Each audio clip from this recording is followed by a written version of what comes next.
Ако утре ме нема, еј, немој да ме жалите. Скромен, талентиран, голем хуманитарец и пред се другар. Вака ќе го паметат Андреј Ѓоргиевски, неговите школски пријатели од основното училиште Лазо Трповски, кој на нивното некогаш омилено збирно место во трговскиот центар Лептокарија. Во негова чест отворија книга на жалост. Стотици граѓани се потпишаа во книгата. Оние кои не беа во можност, пораките за последно с Богом ги испраќаа на социјалните мрежи, кои потоа беа впишувани во книгата. Ке го памтиме по големата ведрина, по насмевките, по неговата искра немирна која што имаше уште од мал.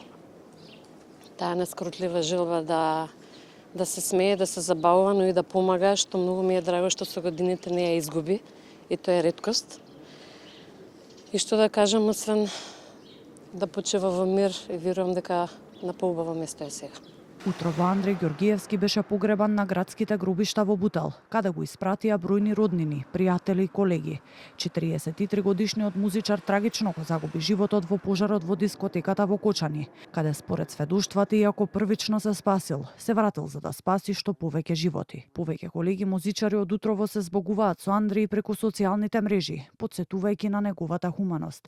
Калиопи во своето интервју за Хрватски ин магазин потсети на моментот кога ДНК ја продаде наградата Златна бубамара за 20.000 евра, а парите ги донираа за лекување на младо момче. Си замина дел од моето второ семејство, напиша Ана Костадиновска, придружен вокал во бендот ДНК и едно од преживеаните.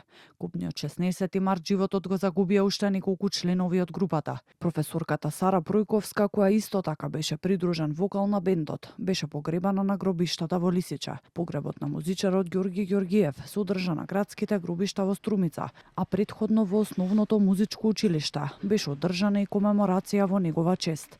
Ритамот од песните излегуваа од тебе во секој миг, и додека зборуваше, и кога јадеше, и кога ги извршуваше работните задачи. По 100 пати во денот ќе прашаше: треба ли нешто? Да не фали нешто? Тој ја сакаше сцената, загина на сцената, затоа сакам со еден громогласен аплауз да му се заблагодариме на Џоко за се што направи за нас.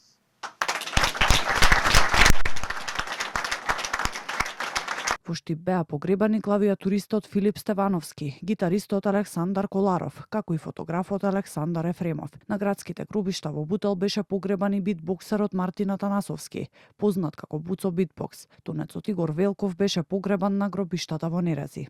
Дел од колегите од музичката естрада на социјалните мрежи му посака и побрзо закрепнување на Владимир Блажев Панчо, кој во моментов според информациите се уште е хоспитализиран, но е надвор од животна опасност.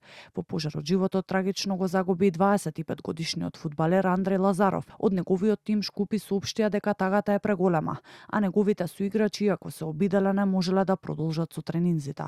Претходно Лазаров играл и за кавадаречкиот клуб Тиквеш, кој во негова чест го повлече дресот со број 16, кој тој го носеше.